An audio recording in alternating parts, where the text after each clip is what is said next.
날마다 쏟는 샘물과 함께하는 오늘의 큐티 시간입니다. 10월 4일 월요일, 오늘의 말씀은 예레미야서 32장 26절에서 35절 말씀입니다. 그때 여호와의 말씀이 예레미야에게 임하여 이르시되, 나는 여호와여 모든 육체의 하나님이라.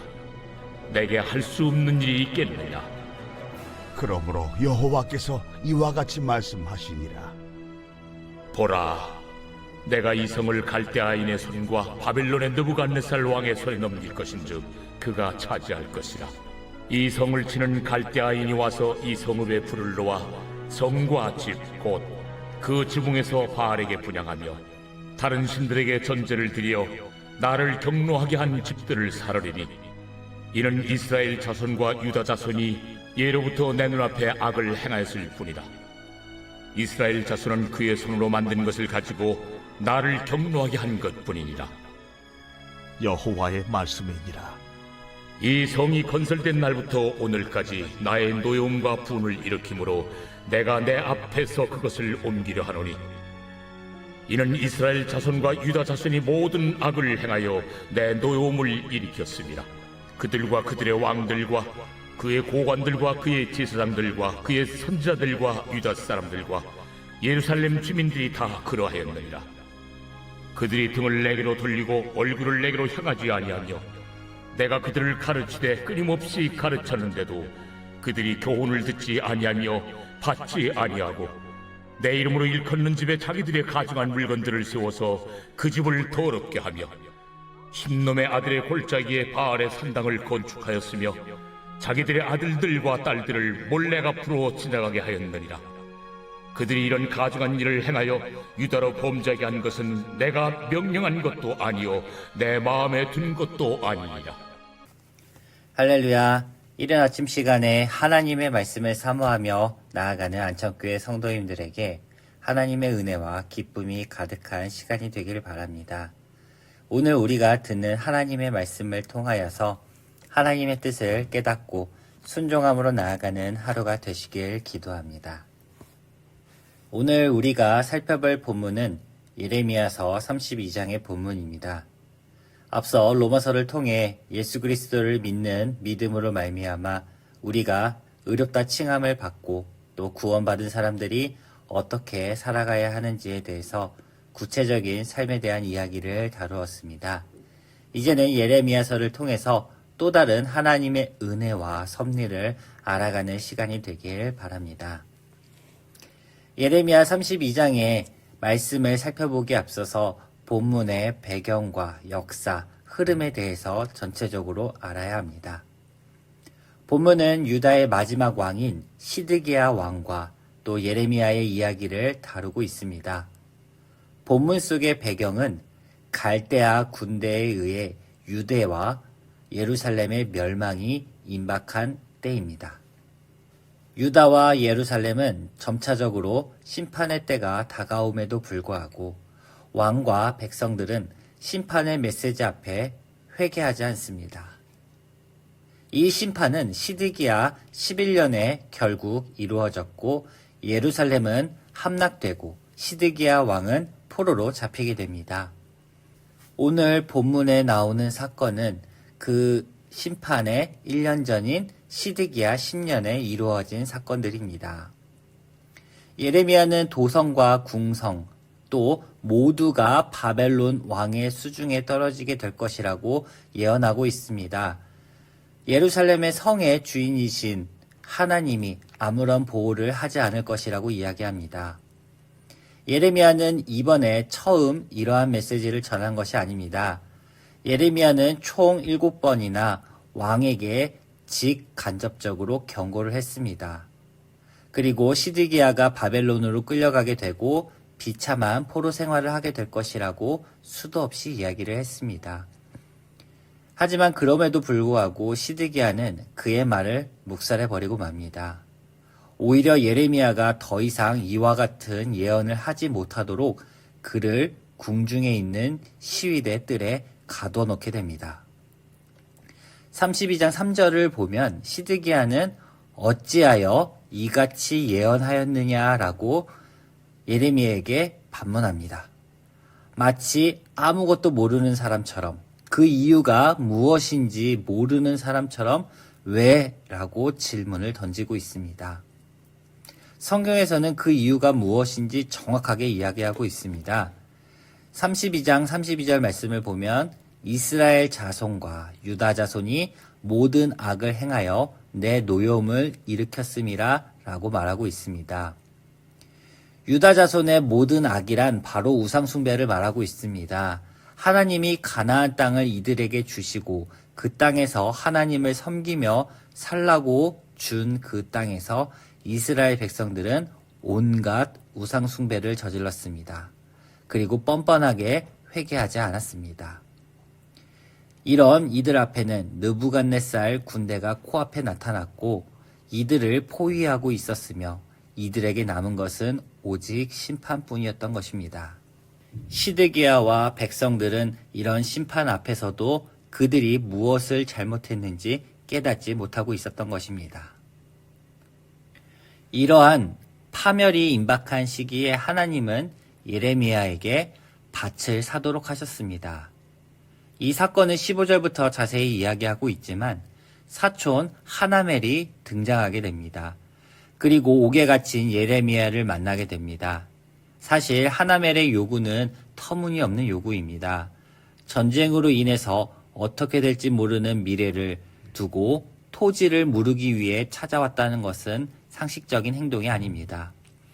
하지만 하나님은 이를 미리 알려주셨고 예레미야는 순순히 밭을 사게 됩니다. 예레미야는 밭을 샀고 하나님은 이 포도원을 다시 사게 되리라고 새로운 반전을 기대하게 만들었습니다. 그리고 예레미야는 혼란과 극심한 고통 속에 하나님의 주권과 전능하심에 대한 확언으로 기도하게 됩니다. 예레미야에게 있어서 지금의 시점은 죄악으로 피할 수 없는 현재의 심판과 상상할 수도 없는 미래를 바라보고 투자하라고 요구하시는 하나님의 생각이 충돌하는 시점입니다. 예레미야는 감당할 수 없는 감정의 충돌을 느꼈을 수 있습니다. 이에 대한 하나님의 응답이 오늘 우리가 살펴볼 26절, 35절 말씀입니다. 예레미야의 기도에 하나님의 대답은 분명했습니다. 그리고 현재의 심판과 미래의 소망 둘 다 이야기하였습니다. 여기에서 하나님의 논리는 인간의 논리를 넘어섭니다. 하나님이 말씀하신 내용의 상당 부분은 논리적이지 않고 또는 불합리적인 추론처럼 보일 수 있습니다. 하지만 하나님은 심판에서 그것이 끝이 아니라 사랑으로 또 다른 구속을 보여주시겠다라는 하나님의 법칙과 논리를 알려주게 됩니다. 27절 말씀을 보면 나는 여호와요 모든 육체의 하나님이라 내게 할 수 없는 일이 있겠느냐. 하나님은 심판도 또 그 심판에서 건져내실 수 있는 능력이 있으신 분입니다. 하지만 이번에 임박한 하나님의 심판은 돌이킬 수 없었습니다.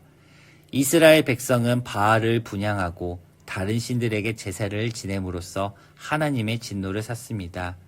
이들에게 심판은 확정된 일입니다. 조금의 기대를 했었던 예레미야에게는 이 심판의 메시지는 다시금 절망을 느낄 수 있는 대목이라 할 수 있습니다. 33절에서 하나님은 그들이 등을 내게로 돌리고 얼굴을 내게로 향하지 아니하며 내가 그들을 가르치되 끊임없이 가르쳤는데도 그들이 교훈을 듣지 아니하고 받지 아니하였다라고 말합니다. 이렇게나 말을 듣지 않는 백성들에게 심판은 당연한 것일 수도 있습니다. 하지만 하나님은 심판만 이야기하지 않고 값을 주고 샀던 그 밭에 사람들이 다시 돌아올 것이라는 미래의 소망까지도 이야기해 주셨습니다. 하나님의 법칙과 사랑은 이렇습니다. 하나님은 심판을 행하시고 세상을 다스리시는 주인이십니다.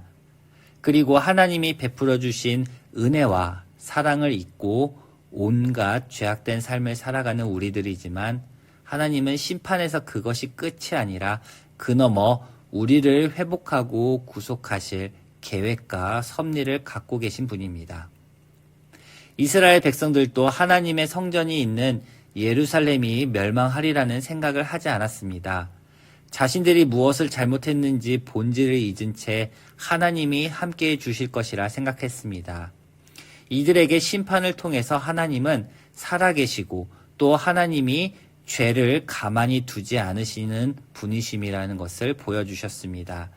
또 반면에 이들을 회복시켜 주시고 또 하나님의 사랑과 권능 그리고 구원의 손길을 보여주심으로써 이들을 버리지 않으셨다는 것을 보여주십니다.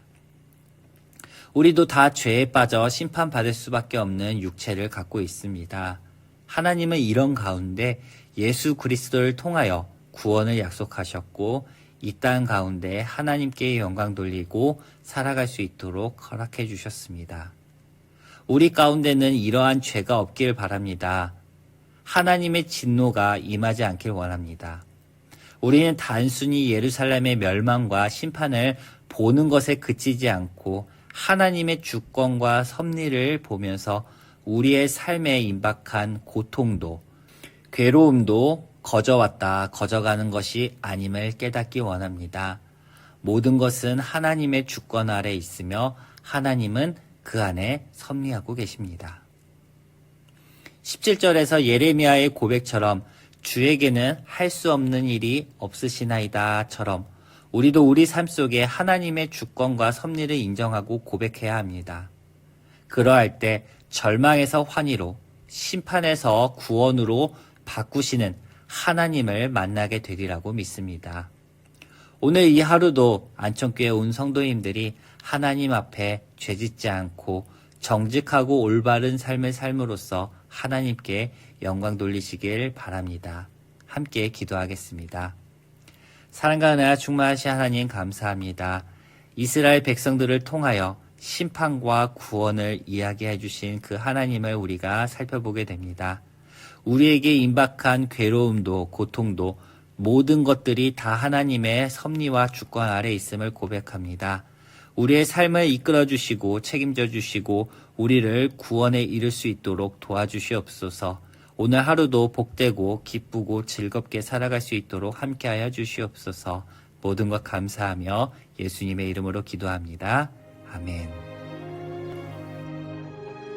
하늘에 계신 우리 아버지, 아버지의 이름을 거룩하게 하시며 아버지의 나라가 오게 하시며 아버지의 뜻이 하늘에서와 같이 땅에서도 이루어지게 하소서.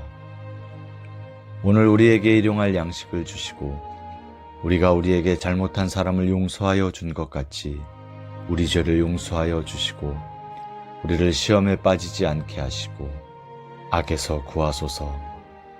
나라와 권능과 영광이 영원히 아버지의 것입니다. 아멘.